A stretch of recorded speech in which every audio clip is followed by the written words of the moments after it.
Hello, welcome back to our series on the measurement problem. This is our fourth in the series and is entitled The Measurement Problem 4, Discerning Approaches.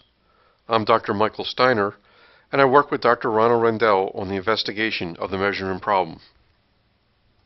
Our measurement problem video series is designed as a complement to our book, The Quantum Measurement Problem. In this presentation, we will examine how to better discern correct approaches from incorrect approaches. Now that we have seen in a detailed manner what the measurement problem is, and as well its implications that there exists a non-unitary process, we can use this knowledge to better analyze approaches to solving the problem. Theoretical approaches need to address the outstanding issues of the measurement problem. Theory or claims need to be capable of being experimentally verified or refuted. And based on a very thorough understanding of the measurement problem, criteria can be developed. This can be used to evaluate the strengths and weaknesses of a given theory.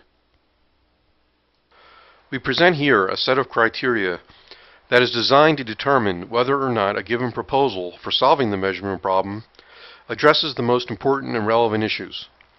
In large part, the issues that we consider here to be important are based around our analysis of the measurement problem presented in our previous videos and book.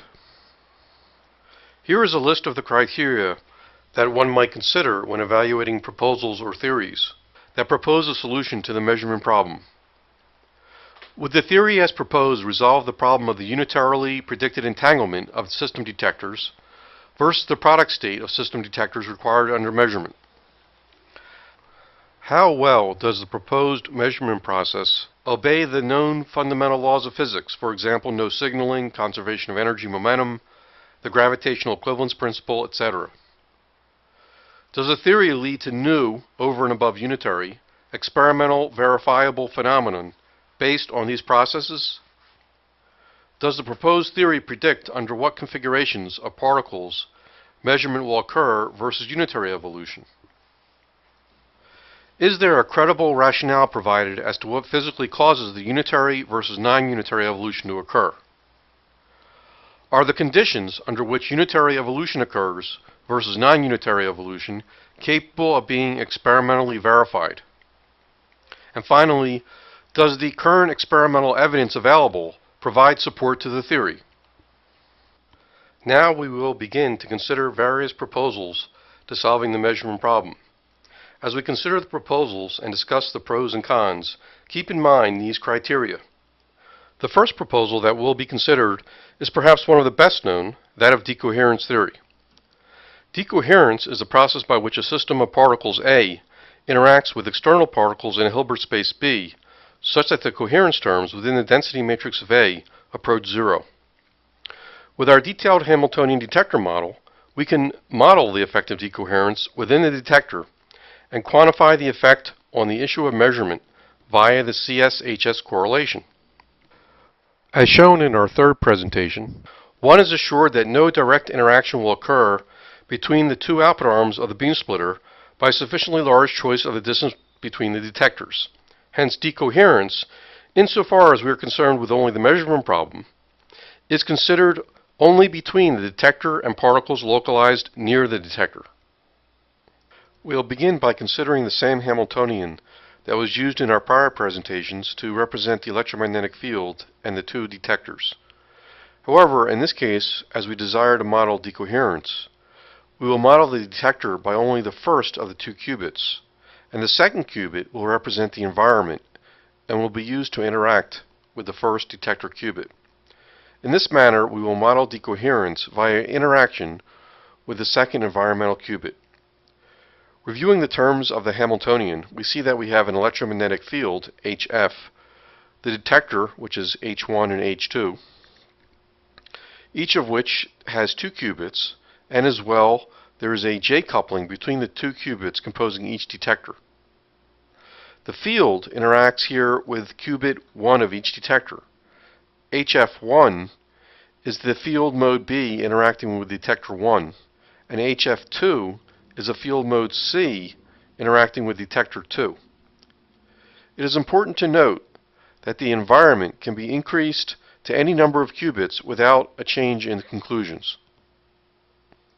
Here we see diagrammatically what the particles are that compose the photon, the detector, and as well the interactions between detector and environment.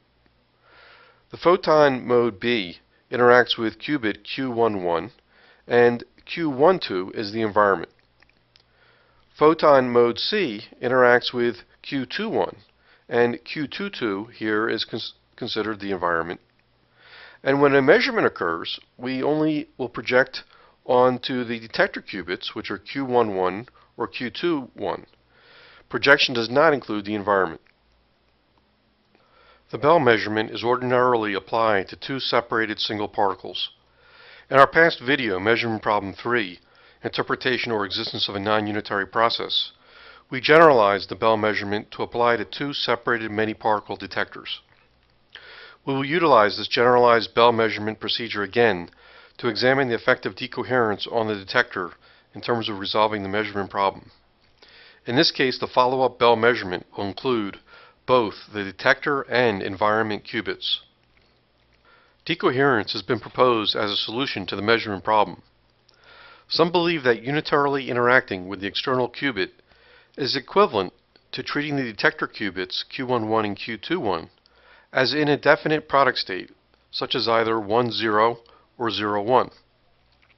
However, if the state were either 1, 0 or 0, 1, a Bell experiment on the overall state that includes the environmental qubits will be much less than the unitary prediction. This is because the tensor product state that is required of the detector qubits is incompatible with the larger entangled state that includes the environmental qubits. This requires the detector states to be in mixed states when fully decohered in the case of unitary evolution. Here we show results of decoherence simulations. The CH-SH sum is plotted versus A, which is the degree of initial superposition of the photon in modes B and C. On the left, we show the CS-HS sum, assuming the detector is a projecting subsystem of the detector environment. This curve is what one requires in order to consider the detector to be legitimate so that it ends up in a product state. Now on the right, we show the result assuming the detector becomes unitarily decohered via the second environmental qubit, but is not further projected into a product state. As these two curves can be experimentally in principle distinguished, one cannot ascribe unitary decoherence, which would be found via the curve on the right, to the requirements of measurement product states, for which one would expect to see the experimental outcome given as the curve on the left. This shows that decoherence that occurs via unitary evolution is a false resolution of the measurement problem. There is an experimentally distinct difference between the cases of unitary evolution and the case of decoherence when considering the detectors are in product states when detection occurs. A non-unitary process is still required to explain the final quantum state under measurement. Let us move on in our study to discern correct approaches from incorrect approaches. There are those who consider seemingly irreversible processes as candidates for measurement. First, we assume that the detector plus environment in the figure shown evolves unitarily overall. One could derive the reduced density matrix of, say, detector 1 by tracing out the environment, the photon, and detector 2. The reduced density matrix in such a case will generally not be unitary, but described by a master equation, such as the Lindblad equation. A pure state in the Lindblad equation, for example, can evolve to a mixed state. Generally, reduced density dynamics are irreversible. The predictions of a Bell measurement, as previously shown, predicts a maximum correlation. Secondly, suppose the detectors physically evolve non-unitarily. In this case, we expect the detectors to be a product state of detectors in the case of a measurement. This state, in general, will be different than a particular master equation prediction, which assumes the overall detector environment to evolve unitarily. This means the church of the higher Hilbert space is not a refuge. A Bell experiment for which the detectors truly measure will, as previously demonstrated, have correlation strictly less than the first case considered of overall unitary evolution. The conclusion Master equations that assume overall unitary evolution will generally not be correct for the reduced density of the detector when the detector is truly governed by a measurement process. We have found that master equations that represent evolution of the reduced density operator when the overall dynamics are still unitary do not resolve the measurement problem. Nevertheless, the proposal of an irreversible process as causing measurement is very appealing, since it appears from our earlier theory that irreversibility may very well be a necessary condition for measurement. In this respect, some have considered light absorption emission as a necessary and sufficient cause for measurement. In fact, as we will see in our upcoming presentation of Measurement Problem 5, History and Scientific Approach, this idea can even be traced back to Niels Bohr before Schrödinger's equation was even discovered. The justification for light absorption as an irreversible process may be seen via the Wigner-Weisskopf approximation, which is a two-level system coupled coherently into a continuum of frequencies. With this formulation, it appears improbable, if not impossible, to have 100% reversibility. Is light absorption emission a necessary and sufficient condition for measurement? We now consider the question of whether single photon light absorption can be considered a necessary and sufficient condition for measurement. The quantized interaction of light with matter is largely believed to be described by the James-Cummings model. The treatment of the electromagnetic field classically yields a prediction for which coherence is maintained between an atom and photon in a cavity, and this is shown in Scully and Zuberi's book Quantum Optics, page 155. The quantized or fully quantized electromagnetic James-Cummings model unitarily predicts a coherent oscillation which rapidly is lost after a short time, and this was shown by Fred Cummings in 1965. After a substantially longer time, it was found theoretically by Eberle that unitarity predicts a revival of the coherent oscillations using an initial coherent state of the electromagnetic field. Recently, the phenomenon of entanglement sudden death and rebirth has also been predicted for correlated subsystems of atoms' photons. Here is a simulation of the James-Cummings model of the quantity known as the population inversion, W, for a single atom coupled to the electromagnetic field, whereby the electromagnetic field is initially in a coherent state with 20 average photons and a coupling constant G equals 1. One sees initially a set of coherent oscillations which quickly die out in what appears to be a collapse of the coherent oscillations at time t equals 3. Interestingly, as found by Eberle, the James-Cummings model also predicts that a long time later, at time t equals 21, that the oscillations will actually revive. This is somewhat a surprising characteristic of unitary evolution, and if actually confirmed in an experiment, would be a rather distinctive signature that would provide some evidence that the interaction between the atom and the photon in the experiment considered is unitary. And with that said, the collapse and revival predicted under the James-Cummings model was reported to have been experimentally observed in 1987 in the paper Observation of Quantum Collapse and Revival in a One-Atom Maser. One needs to be careful about drawing a rigorous conclusion based on this evidence regarding whether or not the process is unitary or non-unitary. One should also compute the non-unitary prediction and compare the experimental results to both unitary and non-unitary predictions. To our knowledge, an in-depth study of measurement predictions versus unitary evolution has not been made. We have found predictions for a variety of experiments using non-unitary evolution, which is presented in our first book on the measurement problem. The previous experiment examined a two-level system interacting with the electromagnetic field, where the electromagnetic field frequency is resonant to the two-level system. That is, the photon has energy E2 minus E1. However, there's a different experiment that can potentially be done by considering the eigenstates of a cavity that can contain atoms and light, as these are known to be matter field superpositions.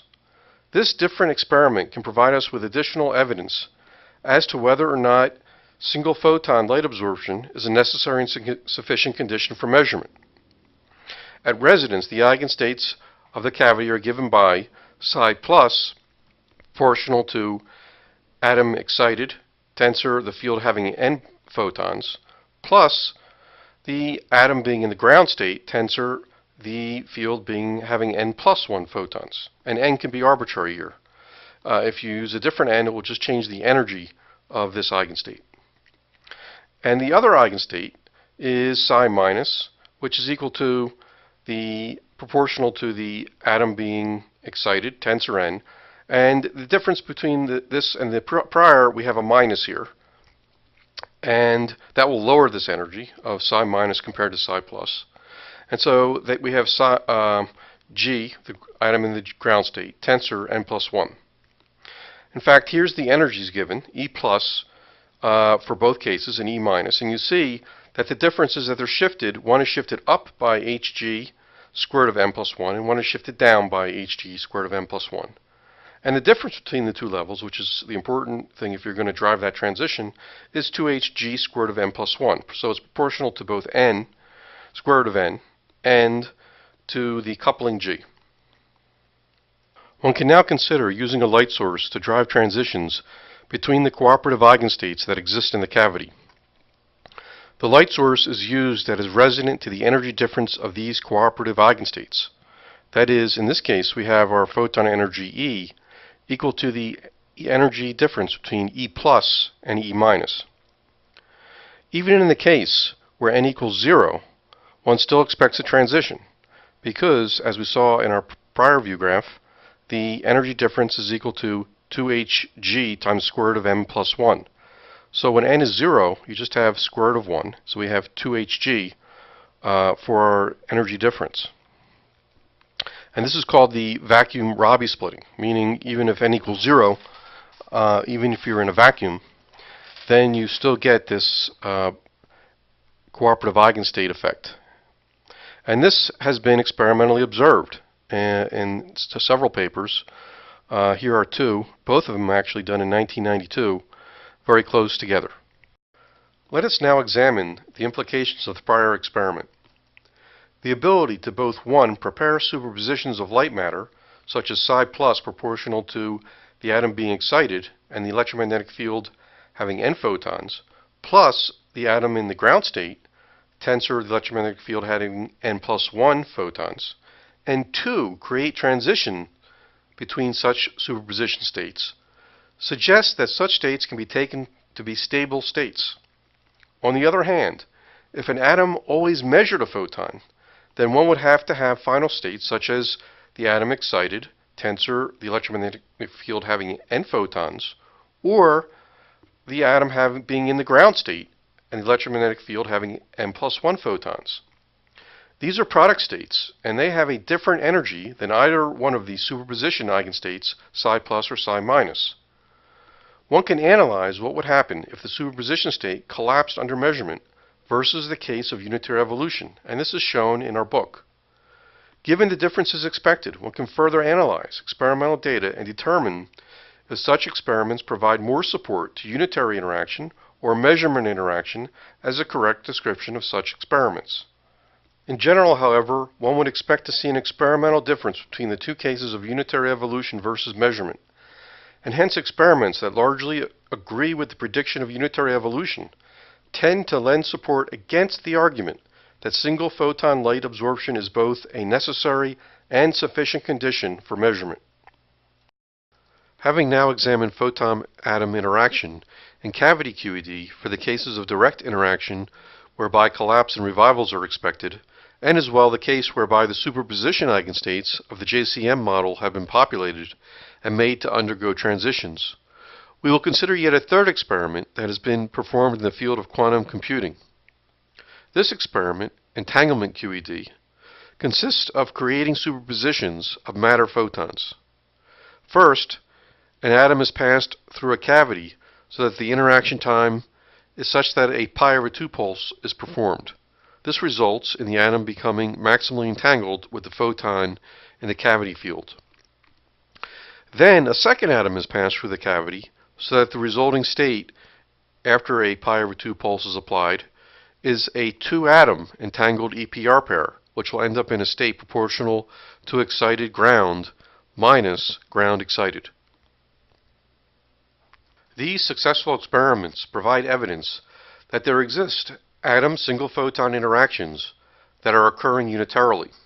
As in previous cases, one ought to determine what would occur under measurement and compare the theoretical predictions with experiment. The predictions will be distinctly different if there was a non-unitary measurement process for which the atom measures the photon when absorbing it. In this case, one would expect a tensor product state after the first atom has passed through the cavity, and so there should be no resulting overall entanglement predicted in the case of efficient detection. More detail is presented in our book. In general, the total experimental evidence strongly suggests single photon light absorption is not a necessary and sufficient condition for measurement, but we suggest a more detailed analysis is required. A case that isn't too often considered in the literature, but nonetheless is a candidate for measurement, is the case of light emission as opposed to light absorption.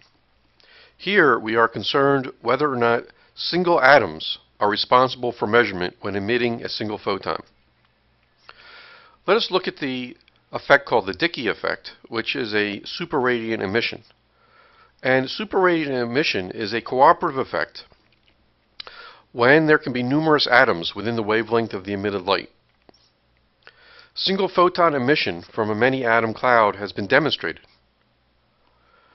This suggests that single atoms are not necessary and sufficient to be individual measurement devices on emission.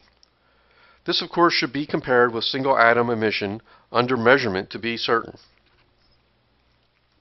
If single atom light emission is not a necessary and sufficient condition for measurement, one might ask, what about multiple atom light emission? That is, are a given set of localized atoms responsible for emission when emitting a single photon? In order to address this question, we will consider an experiment that was conducted from two physically separated light emitters as shown in the diagram. The emitters are sufficiently close and the detector is placed so that one cannot determine whether the photon was emitted from detector A or detector B via the detection. One can position the detector in different locations and see interference between the two detectors, and this can be done even if we lower the power of each emitter to as low whereby one actually detects only a single photon. So what does this tell us? The fact that one still sees the interference between these two detectors provides evidence that neither the multiple atoms from solely emitter 1 or solely emitter 2 can be considered to be in any sense incorporating a measurement operation, as a measurement operation would localize the photon to solely one of the two emitters upon emission. This is actually a very important experiment in terms of experimental evidence regarding the measurement problem. Interestingly, this is a rather early fundamental experiment. Performed in 1966, that is in some sense a forerunner to the burgeoning area of quantum information. Regarding the necessary and sufficient conditions of measurement, we've examined single atom emission and multiple atom emission and found that the evidence suggests that neither appears to be a sufficient condition for measurement. What about a different process, such as a scattering process? In a 1990 paper that deals with the Zeno effect, the authors also seem to consider sufficient conditions regarding the collapse of the wave function. First, let us consider the three-level diagram of an ion as shown. It is assumed that level 3 is connected by a strongly allowed transition to level 1, and that it can decay only to level 1. The state measurement is carried out by driving this 1 to 3 transition with an optical pulse. This pulse causes a collapse of the wave function. The wave function of the ion is projected by the measurement into level 1 or 2 with probabilities equal to the squares of the wave function amplitude for being in level 1 or 2. So this is a proposal, this is from their paper, that if you drive the level 1 to 3 with a strong laser, that this will essentially cause a measurement or collapse of the wave function. So not single photon absorption is proposed to cause collapse, but instead they later say approximately 72 photons are scattered per ion per pulse, which is claimed to be more than enough to cause the collapse of the wave function. That is, it says the number of scattered photons per ion per pulse was therefore about 72, more than enough to cause the collapse of the wave function. The authors emphasize that it is the number of scattered photons which is important, not the number that can be detected by the apparatus. That is, it is the number of scattered photons which is important, and not the number that can be detected by the apparatus. So, this is very interesting in that the authors are proposing a sufficient condition for the collapse of the wave function. But the question becomes, have the authors made a convincing experimental argument that collapse of the wave function occurs due to scattering with more than 72 photons? The authors would need to conduct an experiment for which both the unitarily predicted evolution is computed and is distinctly different than the non-unitary evolution. One example is the Bell experiment that we have given. There are other experiments, in fact, that can be performed to distinguish the two cases. But it does not appear that the authors have provided either sufficient experimental evidence or theoretical analysis for which one can conclusively deduce that measurement occurs via 1. The scattering of the 72 photons, or 2. The apparatus used to register a detection, or 3. Beyond the apparatus thought to register a detection. This is a subtle point, but is the essence of the investigation of the measurement problem. Now, the main subject of their paper, which is a demonstration of the Zeno effect, is not being questioned here, and we note that the authors, including Dr. Wineland, have contributed greatly, including pioneering work in quantum information. It is the point of the book, and as well this lecture series, however, to better educate those who are interested in contributing to the resolution of the measurement problem. Okay, we have examined several proposals for a sufficient condition for measurement, but have not found any to be particularly convincing. What about the somewhat obscure effect of vacuum fluctuations? When everything else goes wrong, blame it on the vacuum. In quantum optics, such processes are due to writing the Hamiltonian in an anti-normally ordered form. Vacuum fluctuations have been used to describe several quantum effects, such as the Lamb shift, Casimir effect, and others. However, one can equally rewrite the Hamiltonian in a normally ordered form, in which effects such as the Lamb shift and Casimir effect, etc., can be explained without the need to resort to an explanation using vacuum fluctuations. And this was shown in the paper by Maloney and Smith in 1975. An example of a proposal whereby vacuum fluctuations are the cause of measurement is in V. Stenger, Quantum Quackery, published in the Skeptical Inquirer in 1997.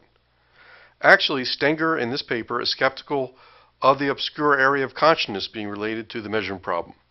But, like all good skeptics, he provides his own solution by proposing an equally obscure phenomenon of vacuum fluctuations to resolve the measurement problem. In Stenger's proposal, there is an effective non-locality. He explains how an apparent instantaneous quantum leap can be made between 2 points in space. An electron-positron pair is created at C, for example in this diagram, by a quantum fluctuation of the vacuum. The positron annihilates an electron at A, undoing the original vacuum fluctuation so that there is zero net energy change. The electron thus appears to make an instantaneous quantum leap from A to B. The distance A to B is comparable to the wavelength associated with the particle. So let us assume these types of processes occur within the detector, and we have our two detectors in the diagram that we've been considering on the right. Well, as long as the vacuum fluctuations can be modeled by a Hamiltonian and the evolution is still unitary, then we just consider our prior Bell experiment that acts on system 1' and 2'. The Bell experiment will still yield a unitary curve, which is in contradiction to what is expected under measurement.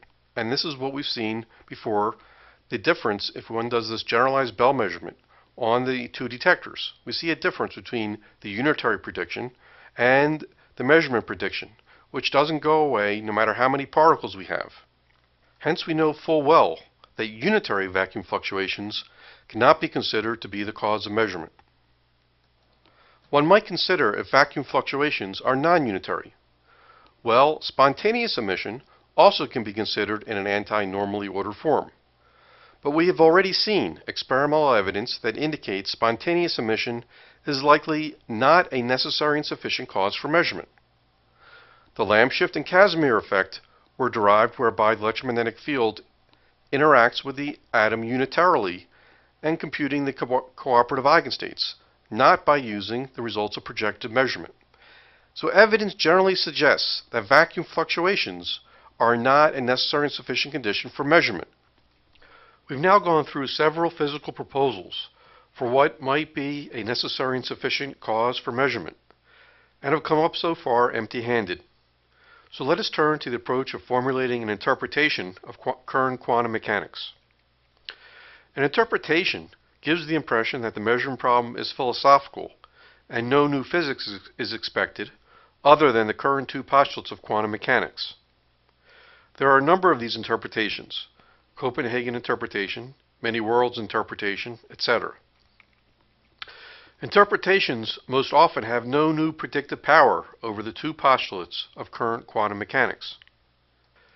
In our view, interpretations are formulated by those who do not fully appreciate the implications that there exists a new physical non-unitary process, or those who believe further understanding of non-unitary process is simply not possible beyond an interpretation. This amounts to holding up a white flag to the measurement problem.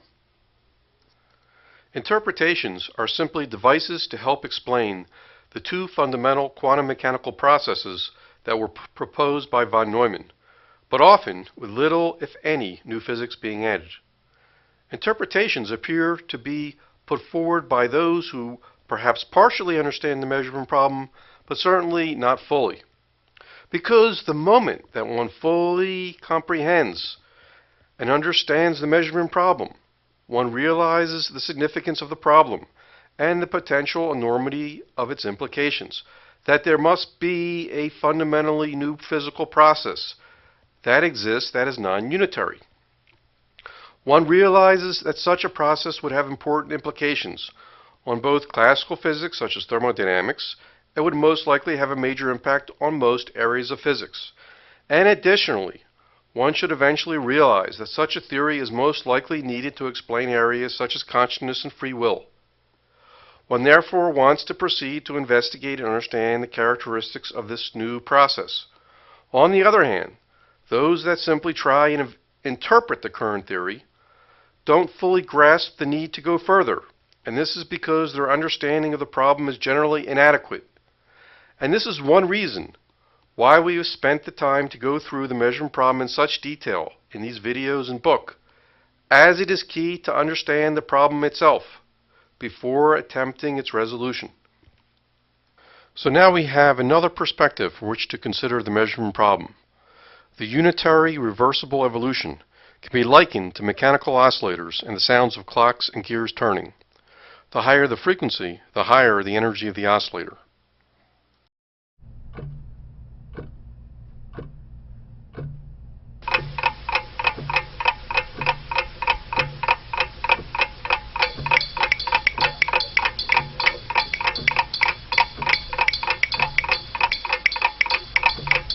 But we have seen that we must augment Schrödinger's equation with a new process, a process that is non-unitary, that is required to account for measurement. This process accounts for irreversibility and very possibly the organization that we see around us, and as well may be an important process in the formation of life itself.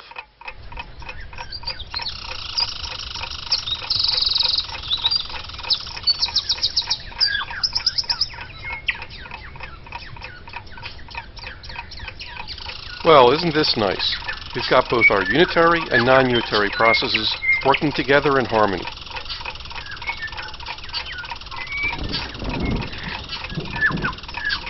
Oh no, it looks like rain.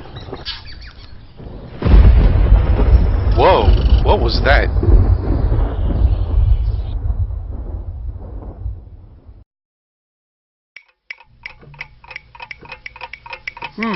What happened? Where did all the non-unitary processes go?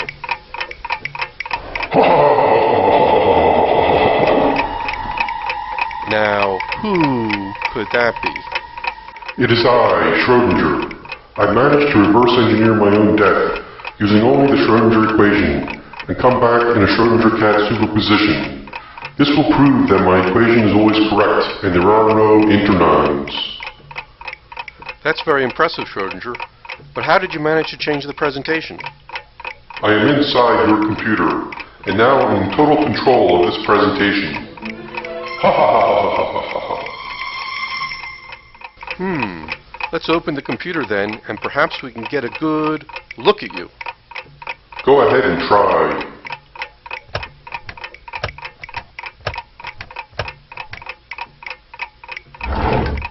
Where are you, Schrodinger? Where are you, Schrodinger? What the heck? How did you manage that, Schrodinger? Well, they don't call me Schrodinger for nothing. Ha ha ha ha ha ha ha. Very ingenious, Schrodinger. Well then, I'll have to think of another way. Let me think. No, that won't work. What about this idea?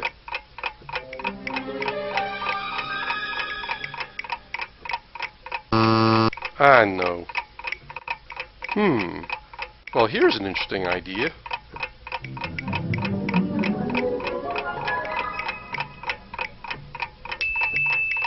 Well, all right. Schrodinger, I have a question for you.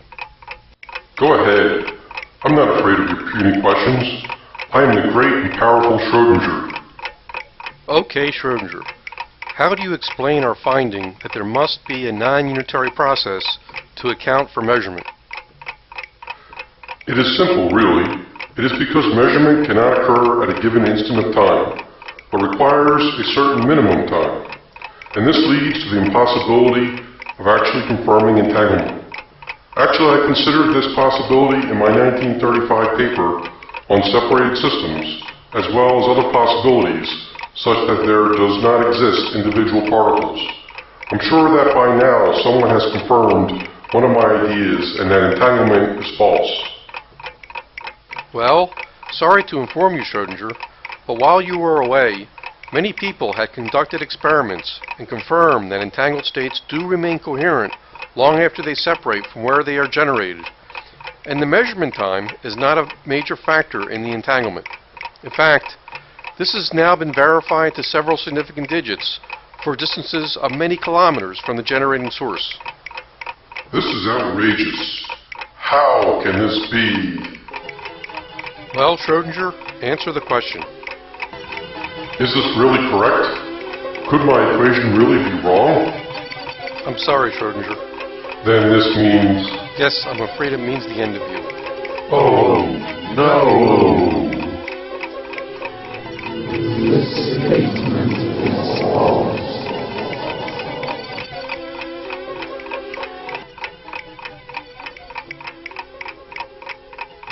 Well, I think we finally heard the last word of Schrodinger.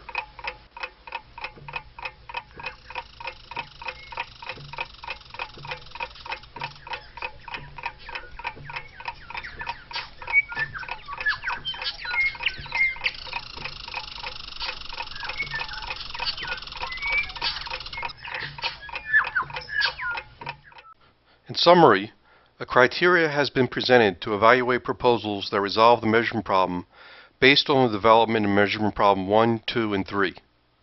We have critically examined several proposals and evaluated them. No proposal to date, in our view, can be considered to have resolved the problem. This video is a companion to our book, The Quantum Measurement Problem, published by Inspire Institute and available at Amazon.com. This book is the first volume of a book series entitled Progress on the Physics of Quantum Measurement. Be sure to visit our website, which has more videos and additional information on the quantum measurement problem at theqmp.com. We also have been working a long time on our own approach to resolving the measurement problem that involves closed systems that function as measurement devices. The details of the approach can be seen at internon.com.